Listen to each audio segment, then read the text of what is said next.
সৃষ্টি করে দেব। দেখিনি দাও।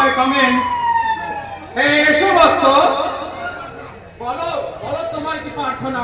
প্রার্থনা নয়, আমি আবার ডিউটি করতে এসেছি। মাত্র কিছুক্ষণ আগে এক সমাজ বিরোধী আপনার আশ্রমে আশ্রয় নিয়েছে, ওকে আমার হাতে তুলে দিন। সমাজ বিরোধী?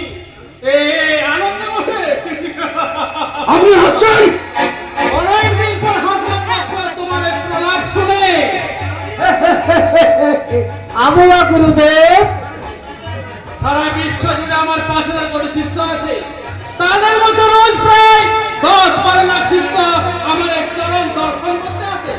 তাদের মধ্যে সামান্য এক সমাজ বিরোধী আমার এই আনন্দ মঠের পবিত্রতা নষ্ট করার সাহস পাবে, এমন কথা তুমি ভাবলে কি করে? ভূমিতে শুনুন, মাত্র কিছুক্ষণ আগে সেই যুবক আমি আপনার আশ্রমের সদর দরজা দিয়ে ঢুকতে দেখেছি। ওটা তোমার মনের ভ্রম বৎস।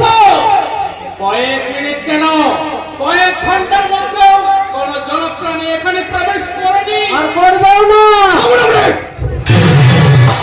আমরা জানতে চাই সেই যুবককে আপনি আমার হাতে তুলে দেবেন কিনা।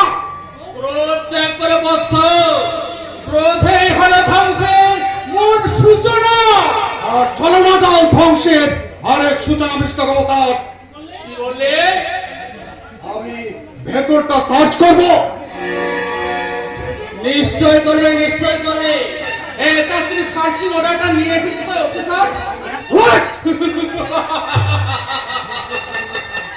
আমি কলির ভগবান শ্রী শ্রী অবতার বাবাজি, তাই আধ্যাত্মিক বিজ্ঞান আইন সবকিছু আমার এই নখামার বলে।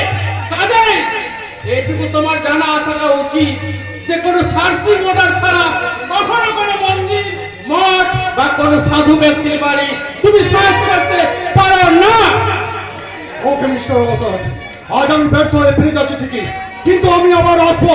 আর সেদিন যদি পাহাড় এসে পথ আগলায়, সমুদ্র এসে পথকে হারিয়ে দেয়, তাহলে সমস্ত বাধা অতিক্রম করে এই কলি ভগবানের মুখোশে থাকা আসল অবতারের স্বরূপটাকে আমি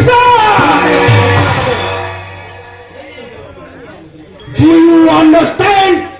You better understand. Okay, goodbye.